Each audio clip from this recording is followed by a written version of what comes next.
Hey guys, sorry about that. Didn't realize my phone's battery was dying there. This is the final product though, and it's ready to go back in the truck. We'll see how this goes. If you guys can, I did manage to stick my hands in there. Try to get most of that old oil out of there.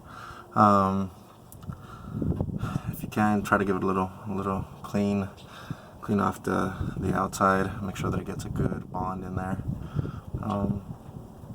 because it would be problematic if it didn't. You'd be doing this for nothing.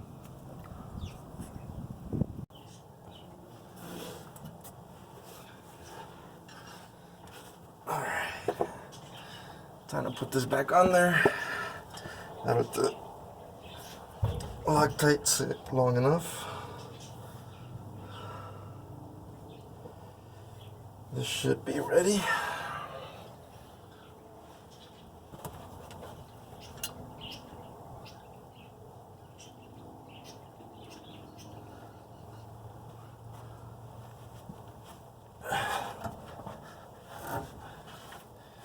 I'm not gonna show every single one I put on there. It's basically the exact same procedure, and I don't want to bore you guys, so I'll just show a few. Or actually, I'll probably let the whole thing go, record all the way through, since basically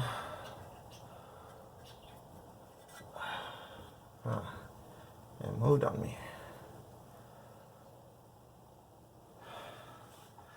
It shouldn't take that long.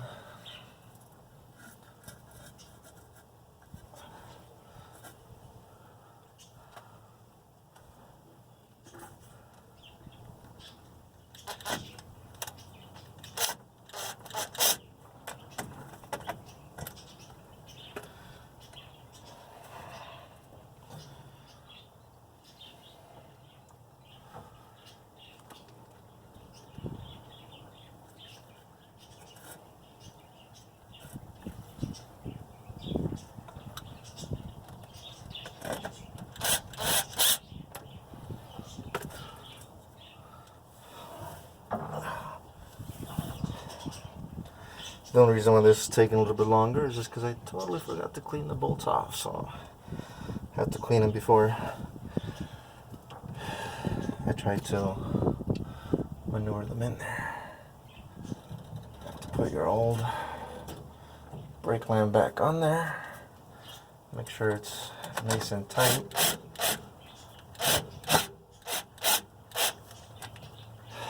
But not just yet. Again, you just kind of want to put these on there just in the same hole you took them out of. I'm not going to do the final tie down until for sure everything is in its place. We don't want to end up tying everything back down just to realize that there's something missing or it doesn't completely line up.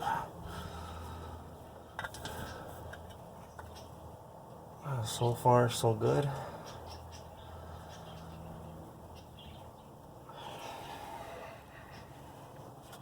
Again, excuse me. This should have taken no more than 30 seconds, just like it took me to take this off. But me not being smart enough to remember that I needed to do this. Clean all these bolts off. Again, it's up to your discretion, your liking, whether you want to put on some Loctite on these.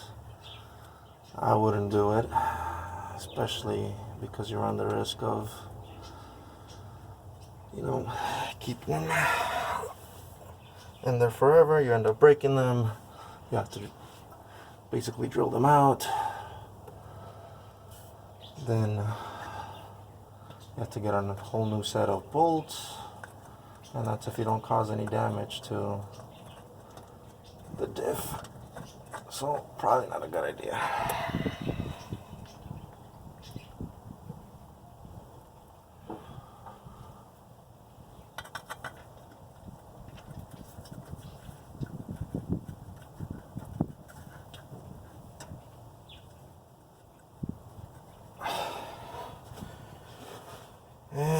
last but not least, this last one, which was the one that was dirtiest.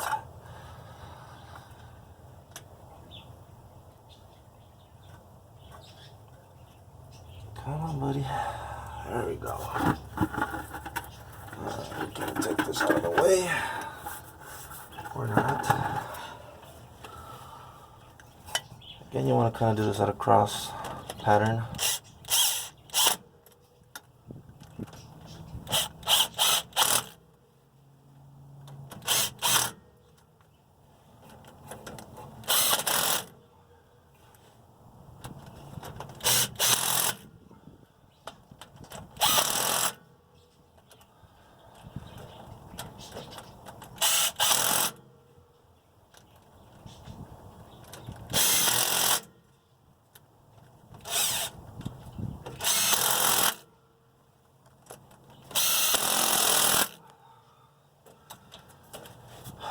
Go around all of them once.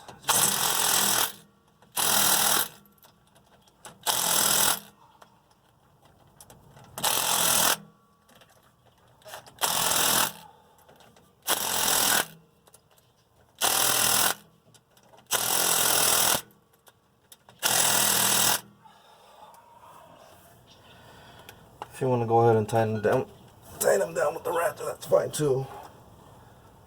I don't think it's necessary, but you can never be too careful.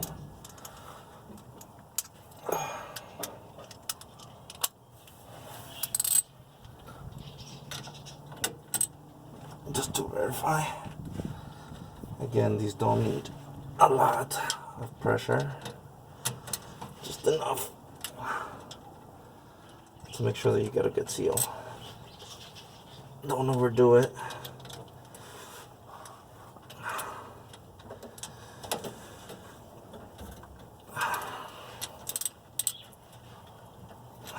I mean, I was able to take them off with my power tool, so I don't think it needs any additional pressure. But just to be a little cautious. This one's a little pain in the butt. You don't want to pull too hard on this. There we go. And we're done. Now we gotta move on to putting new fluids in this. And I'll show you guys what I'm talking about.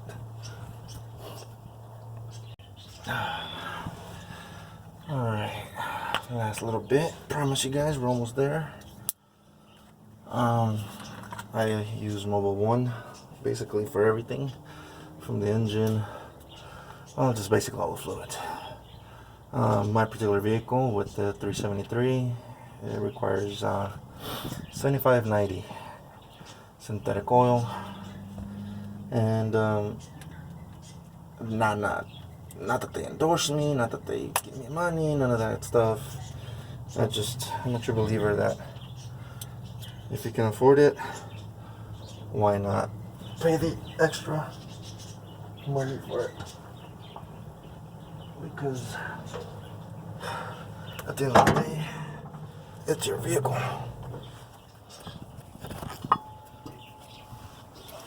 The fuel hose right there.